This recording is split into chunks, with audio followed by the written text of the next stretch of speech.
I'm Margot Politis. Welcome to Study English, Ielts preparation. In this series, we look at the skills you'll need to write formal academic English. And you'll have the chance to listen to people talking about topics you'll find at colleges and universities. In today's episode, we're going to hear someone talking about a new type of crime, electronic crime. Listen carefully to this police officer. Then we're going to look at word families and do some spelling. It is a new frontier, and there are old traditional forms of crime being committed electronically and via computers and the internet, but there are also new crime types emerging. Electronic crime really does cross over a whole range of different crime types.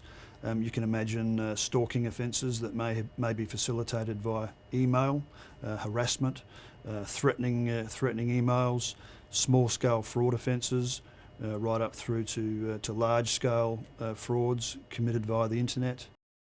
Okay, so let's have a closer look at that clip. We're going to focus on vocabulary building and word groups. But first, listen again to this sentence.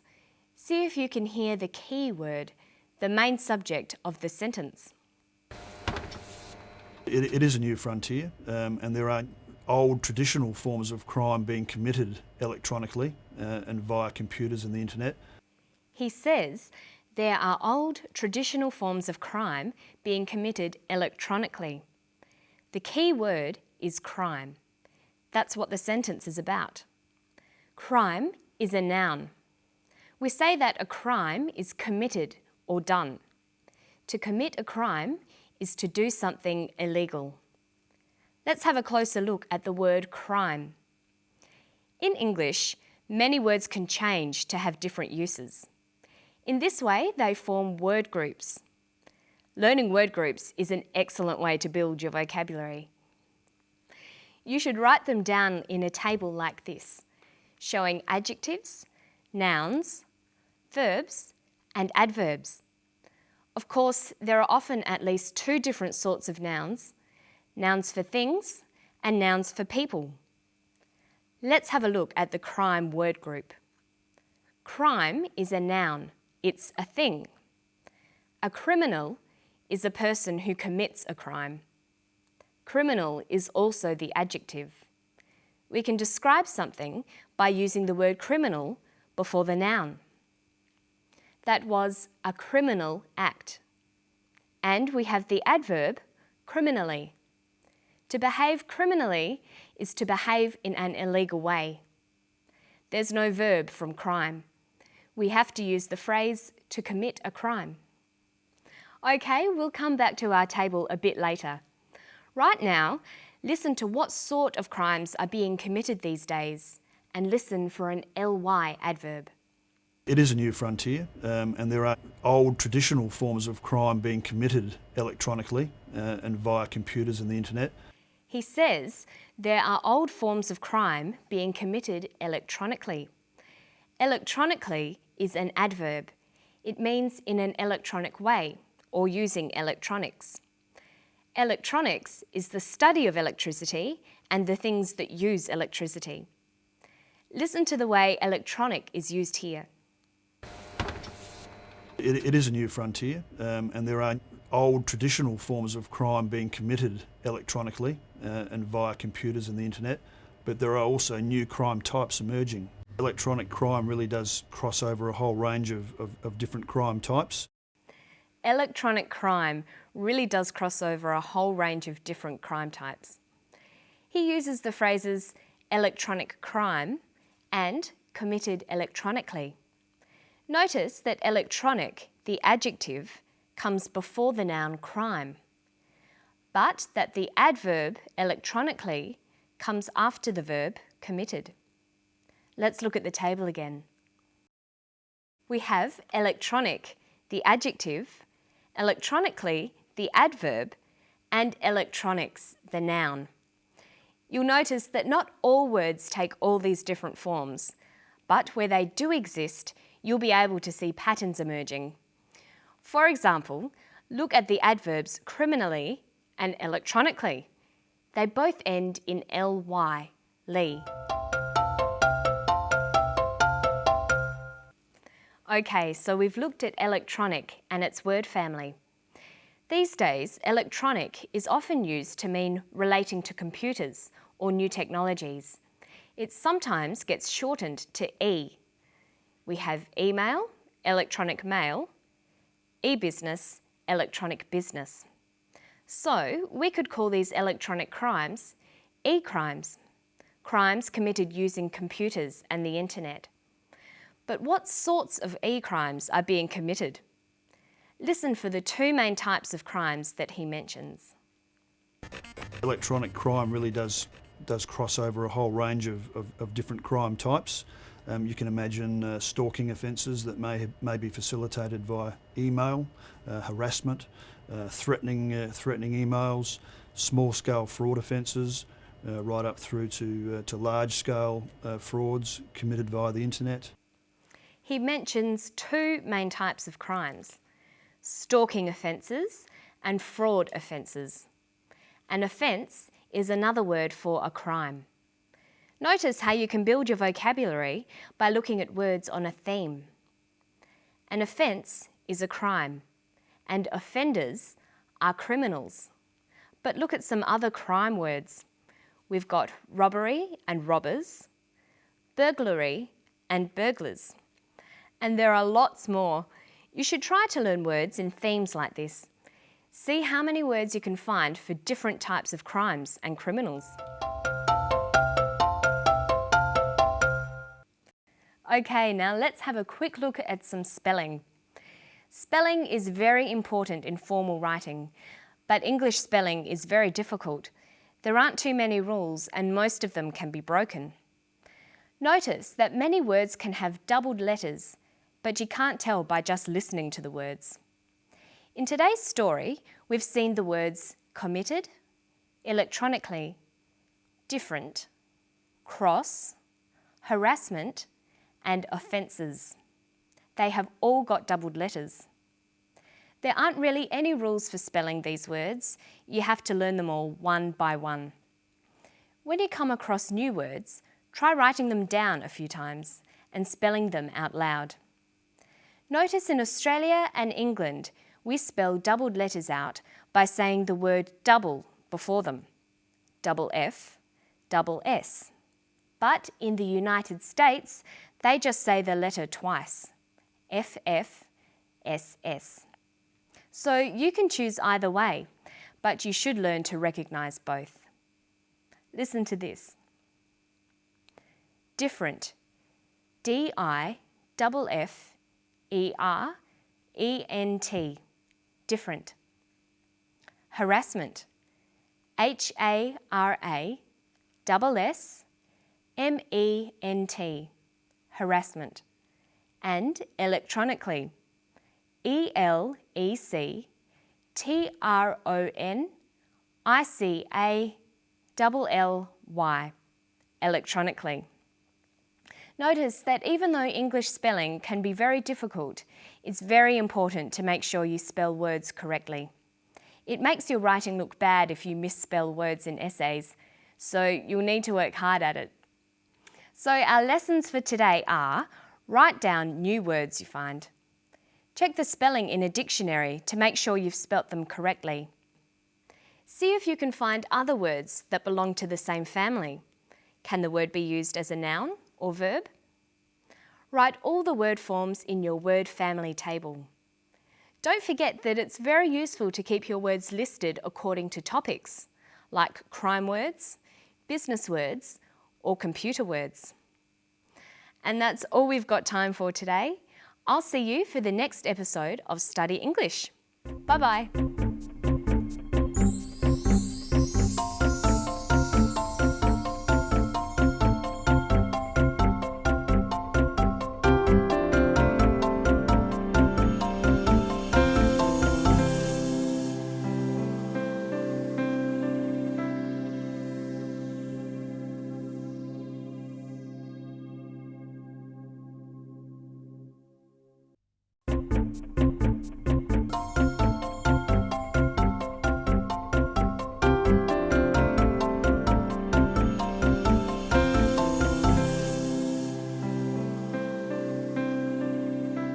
Hello, I'm Margot Pilatus. Welcome to Study English, Ielts preparation. Today we're going to look at ways of discussing a topic. When you're writing or speaking, you can present facts or you can use your opinion. But how can you tell the difference? Today we'll find out. We're going to listen to a scientist talking about vitamin D and cancer. In this clip, see if you can hear both facts and opinions being used. I believe that the public health problem for vitamin D deficiency is quite significant. I would estimate minimum 25% of adults in the United States, Europe, and probably even in Australia are vitamin D deficient. I mean, if you think about it, over 250,000 women in the United States will develop breast cancer this year. Something like 50,000 will die. If 25% of those breast cancers could have been averted, prevented in some way, just by having a little exposure to sunlight, would have been really tremendous. So he was talking about the links between vitamin D and cancer. Many Australians these days are avoiding the sun because they know it can cause skin cancer. But by avoiding the sun, they're missing out on vitamin D, the vitamin that you get from sunshine. And this is leading to other health problems. When you're reading, writing, or listening to an argument like this, it's important to be able to tell the difference between statements of fact and statements of opinion. But how can you tell the difference? Well, there are a number of ways you can express your opinion. Today, we're going to look at two of these, using phrases that express an opinion and using modal verbs. First, let's look at some phrases. The key words to listen for when you're trying to decide whether someone is talking about facts or opinions are words like believe, think, argue, feel, opinion, or view. These vary from formal to informal. If I was talking with my friends, I might say, I think or I believe. If I was in a class or tutorial, I might say, in my opinion, or in my view. But if I was writing an essay or giving a very formal talk, I'd probably choose, it is believed, or it is thought. In formal writing, many people think you should avoid using the word I, even if you are giving an opinion. Here's the clip again. Listen for some of those phrases. I believe that the public health problem for vitamin D deficiency is quite significant. I mean, if you think about it, over 250,000 women in the United States will develop breast cancer this year. Something like 50,000 will die. Another way we can express opinions is by using modal verbs. Modal verbs express opinions and attitudes. They make statements less certain or less definite. They can also be used for recommending and advising. Here are the modal verbs used for opinions. Would, should, could, might. These words signal that the speaker is giving an opinion. Look at these examples. Can you tell which ones are facts and which ones are opinions? 50,000 will die. 50,000 might die. The second statement uses might. It's an opinion. Here's another one. I do not think small amounts of sunlight increase the risk of cancer. Small amounts of sunlight do not increase the risk of cancer. In the first statement, you can see I do not think. This is an opinion. Now look at these two sentences. I believe that vitamin D deficiency might become common among adults. Vitamin D deficiency will affect 25% of adults.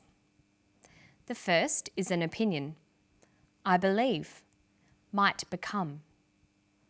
The second is a fact. Will affect 25% of adults. Now let's watch the clip again. Listen for the phrases and modal verbs of opinions. I believe that the public health problem for vitamin D deficiency is quite significant. I would estimate minimum 25% of adults in the United States, Europe, and probably even in Australia are vitamin D deficient. I mean, if you think about it, over 250,000 women in the United States will develop breast cancer this year. Something like 50,000 will die. If 25% of those breast cancers could have been averted, prevented in some way, just by having a little exposure to sunlight, would have been really tremendous. Okay, so you can see that Professor Hollick is expressing an opinion using a combination of phrases and modal verbs. But now we're going to look at some pronunciation tips. When you're learning English, there are three very important parts of pronunciation. They are word stress, sentence rhythm, and intonation. Today we're going to look at the first two, how you can practice word stress and sentence rhythm together to improve your spoken English. Listen to this sentence closely for word and sentence stress. I don't think we should blame moderate, intelligent exposure to sunlight throughout our lives as the culprit for markedly increasing our risk of developing skin cancer. Notice that the speaker uses many words with more than one syllable. That is common in formal academic language. But when you come across longer words, you have to learn which syllable to stress. For example, we say intelligent, increasing, and markedly. Notice that when you stress one syllable, the vowels in the other syllables are shortened. Sometimes these short syllables become a schwa, an sound, or an I. They're short, relaxed sounds. Listen to moderate, intelligent, exposure, culprit, markedly, developing, cancer. This shortening of syllables preserves the overall sentence rhythm. Listen to the clip again. I don't think we should blame moderate, intelligent exposure to sunlight throughout our lives as the culprit for markedly increasing our risk of developing skin cancer. So when you're learning to speak English, you need to learn the pronunciation of individual words, but you also need to practice sentence rhythm, putting the words together into sentences. This is much easier when you get used to shortening the non-stressed vowels. Okay, listen to the clip and then we'll practice some more. I mean, if you think about it, over 250,000 women in the United States will develop breast cancer this year. Something like 50,000 will die. If 25% of those breast cancers could have been averted, prevented in some way, just by having a little exposure to sunlight, would have been really tremendous. Okay, now you can try it. Listen to this sentence. It would have been tremendous to have averted or prevented significant vitamin D deficiency. Let's look at each of those words. We'll highlight which syllable is stressed. See if you can work out how to pronounce each word. Tremendous, averted, prevented, significant, vitamin, deficiency. Okay, now let's see what happens when we put these words back into a sentence. It would have been tremendous to have averted or prevented significant vitamin D deficiency. Making your spoken English sound natural takes a lot of practice. Don't forget to listen closely to vowel sounds and sentence stress, and remember to practice reading and writing in English every day. And that's all from me today. I'll see you next time on Study English. Bye.